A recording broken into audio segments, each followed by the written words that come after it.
Frequency Podcast Network. Stories that matter, podcasts that resonate. Here's something that unfortunately we've kind of gotten used to. Grocery prices going up. The amount of money you're spending to put food on the table has been steadily climbing since 2020. And for 2026, your grocery bills are going to get even more expensive. That is the difficult news to hear, considering the challenges faced by Canadian families already to put food on the table. The annual food price report by Dalhousie University is predicting the average family of four will see their full year spend go up another 4%, topping $17,000. Wasn't there all sorts of talk about bringing grocery prices down with more competition or expanding market access or even couponing for consumers? Let's get into it. Welcome to In This Economy. My name is Mike Eppel. Joining me on the line is the lead author of the Dalhousie Annual Food Price Forecast. It's the food professor, Sylvain Charlebois. Hello there, Sylvain. And good morning, Mike. So the cost of living here, Sylvain, has been a topic of discussion, certainly, on many levels, whether it's just at the dinner table and or at the political realm, business, obviously, and prices just keep going up. And you're forecasting for next year another increase. When does it slow down? Is it ever going to slow down, Sylvain? Yeah. Well, I hope we're wrong, but we've been using the same methodology for now 16 years. We do use machine learning and AI over the last almost 2 decades now, and our models are pretty efficient. Unfortunately, what we got from our model this year was a 4 to 6% overall for all categories combined. In the last 5 years, food prices have gone up about 27%, and so we are expecting in 2026 to see food prices exceed 30%, unfortunately. That's an incredible increase over a short period of time, isn't it? It is. Of course, at the very beginning of the upswing a few years ago, interest rates were also going up. I'm sure you remember that households were under tremendous pressure with higher mortgage payments, car payments. Now things have changed. In fact, 2025 was friendlier to debt holders out there. So there was a lot of cash. In fact, what we've noticed in 2025 is that people were spending more at the grocery store. In 2024, early 2025, it was really problematic because people were spending the same amount of money at the grocery store, but with inflation, of course, you're getting less. But now people are starting to spend more. The problem is that inflation remains an issue, and prices are still rising.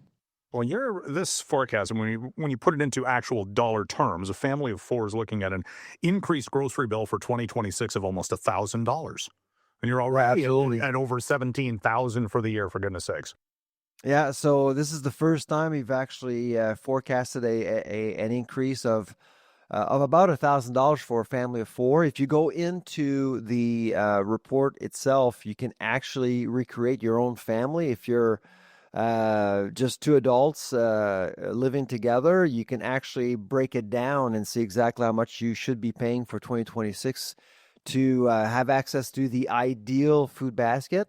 The challenge, Mike, and I'm sure you know this, is that from a nutritional security perspective, a lot of people have actually made nutritional compromises in recent years. Going to the center of the store now for 2026, other than meat prices, we are expecting the center of the store, so pantry goods, dry goods, things like pasta, sauces, nuts, things like that will likely become more expensive as well. So that safe refuge for people moving away or trying to hide from inflation will not be a safe place to go for 2026, unfortunately.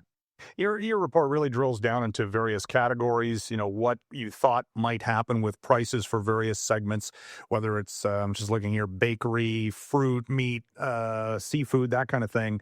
Some were a little bit higher, some were lower. The big standout, I think, for 2025, correct me if I'm wrong, was in the meat aisle and particularly beef.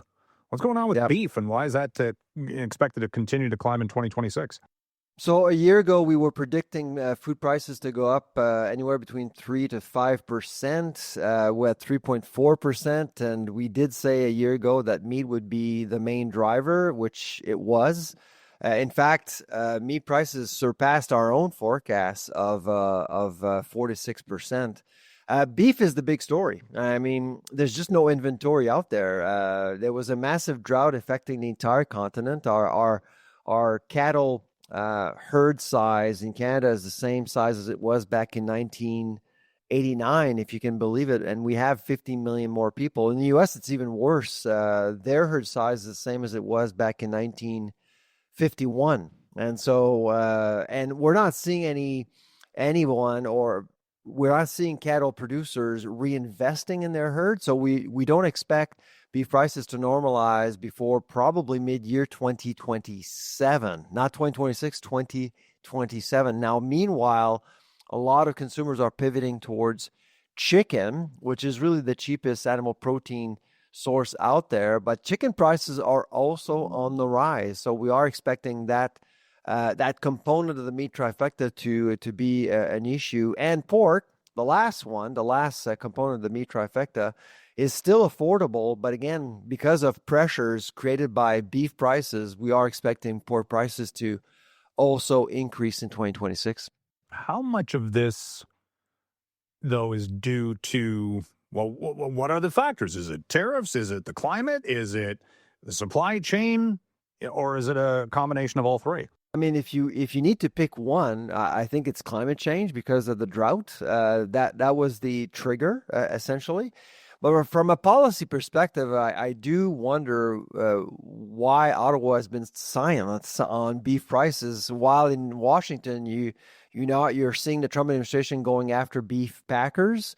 They have several beef packers in the U.S., Tyson, Cargill, National Beef, GBS. In Canada, we only have two, GBS and Cargill. They control, and they're privately owned, foreign owned. We don't know much about what's going on there, and Ottawa has been very quiet on imports. I'm sure many of your listeners have noticed that they can find Australian beef now, New Zealand beef, but imports have been limited. Unlike in the U.S., the U.S. is trying to allow more beef into the market to actually bring down prices at the meat counter. There's just no effort right now in Ottawa, at least that from our standpoint, we're not seeing anything. And there is this committee providing some input to Global Affairs that looks into beef imports. They haven't met since 2015, the last time we went through a cycle like we're going through right now. So I do think Ottawa can do something about it, but Ottawa's been quiet. Guessing that there aren't a lot of new beef or cattle farmers coming into the Canadian agribusiness sector, are there?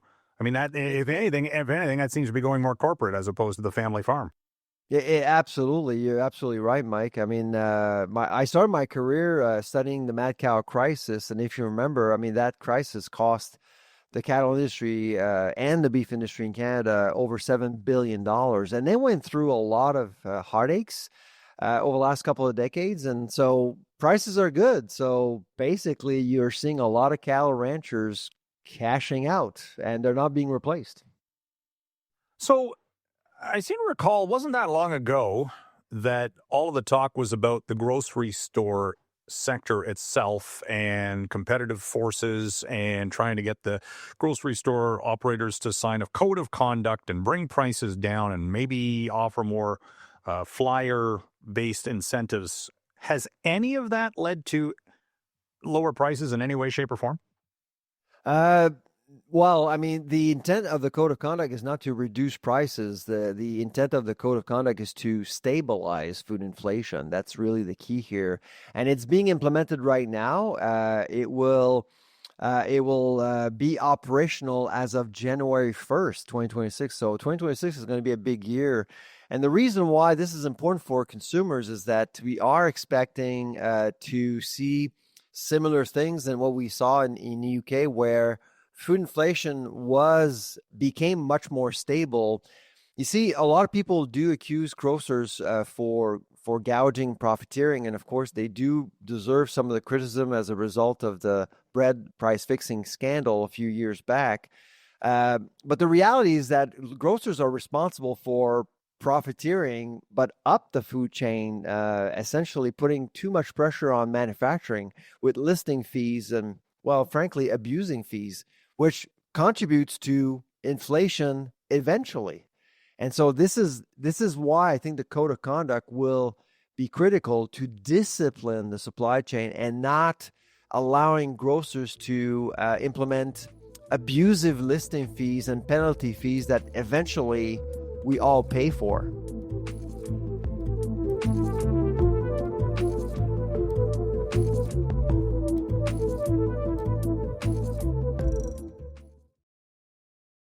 Another talking point was about the carbon tax, the consumer carbon tax. That's been eliminated, and there was some discussion: does that lower transportation costs, or is that the industrial carbon price? Have you seen any, reduction in the transportation component of the food price index to account for the elimination of that? That's a good question, Mike. We actually we did conduct a couple of studies on this issue, looking at supply chain implications with the carbon pricing policy that we have in Canada. And of course, our focus was always on the industrial carbon tax, that portion that nobody sees. We all know that that Prime Minister Carney really focused on the consumer part, the part that we all see. But the concern that we've always had was the compounding effect within the supply chain that eventually will impact competitiveness and food affordability in Canada. If you look at wholesale food prices in Canada versus the U.S., our own wholesale prices when it comes to food in Canada has increased much more so than in the U.S. In other words, our agri-food sector in Canada is much less competitive than it used to compared to the U.S., which would make a grocer look into the U.S. to get more food. And now, is the carbon tax part of the story? We believe it is. It is part of the story. It's not the whole story, but we do believe that the industrial carbon tax is impacting the competitiveness of our food supply chain from farm gate to store. And you have this right in the notation in the report about how energy hasn't really had as much of an impact, but it could change going into 2026 if you have not just transportation costs, but the price for oil and the follow through, fertilizer generation and all these other things, the input costs from the farming side of the equation. Which is really a good. It's good news, really. Energy costs haven't been an issue, and we're hopefully due to geopolitics and some calm around the world, we hope that energy costs won't be a factor. The other good news, I think, is the dollar. I mean, the dollar hasn't really been a big problem. A few years back, if you remember the cauliflower crisis, my dollar went down about 10 cents in about a month. And we haven't experienced that. In fact, in 2025, if you look at our report, for 2025, both fruits and vegetables, the inflation rate was in the negative for both fruits and vegetables. So this Buy Canadian movement, pushing American products away from the Canadian market, and that's basically what we saw, didn't make the produce section more expensive. I thought a few months ago that forcing grocers to go into Egypt, Peru, South Africa, Mexico to get produce was going to get more expensive for Canadians, but it didn't. So the Buy Canadian or anti-American sentiment that we saw at the grocery store really didn't impact food affordability, at least in the produce section. Do you think that shoppers under this circumstance we all have habits as consumers, but something I've found myself doing, you get the flyers and you go, oh, prices are lower over at this store and they're lower, something else is over at this store. Do you think people are going to go more, instead of going to one specific location for their groceries, maybe shopping around a little bit more than we used to? Or maybe that's already happening. It's already happening, really. That's the fruit of higher food prices. Before COVID, our lab estimated that the average Canadian was actually visiting a grocery store about 5.3 times a month. So a little over one time a week. Now it's over 7.5 a month. So it means that basically the average portfolio of stores for Canadians have actually increased, and I suspect that for most Canadians they would have a regular grocery store, a discount store, and a specialty store as well, because more and more Canadians are actually realizing that independent grocers do have good deals. So small doesn't necessarily mean more expensive, because we've seen success stories all over the country of small independent grocers, and they're doing very well despite the fact that prices are higher. Do you expect an expansion of any? Like, are we going to see more grocers come into the sector next year? They've been talking, again, about the competitive issues and getting more. Does a foreign player? That's always been a discussion about a foreign entity coming into the Canadian grocery marketplace. Does that actually happen? I don't think it's necessary, to be honest. And Canada is a complicated place to do business in because of how big our country is, and distribution costs are really high. However, we have seen expansions here and there, but the one metric that we're watching is Costco. I mean, Costco is a wholesaler, not necessarily a retailer, but a wholesaler. And typically, Costco would open one store every, say, 5 years. That they were at 105 stores forever in Canada. Now they're over 110, and they're basically opening a store a year now, which is a lot. So it means that Costco is recognizing that there are some opportunities out there, and that certainly is helping Canadians, because as soon as a Costco opens in one area, you're seeing that Costco effect of basically pushing prices and food prices lower, because Costco, compared to 20 years ago, is a much more effective grocer, at least compared to 20 years ago. 20 years ago, Costco was not a player, but now Costco sells, I believe, anywhere between 12 to 15% of all the food that we sell retail in Canada. So that's pretty substantial. That's if, though, you live in a or close to a large urban center, though. It's got to be incredibly difficult, for pricing. I mean, this, again, your forecast is all about averages and such, but when you're looking at a small community with one grocery store, remote locations, all these things also have to make it much more expensive for certain pockets of the Canadian consumer. If in fact you're not living, for example, in the GTA or near Calgary or Vancouver or that.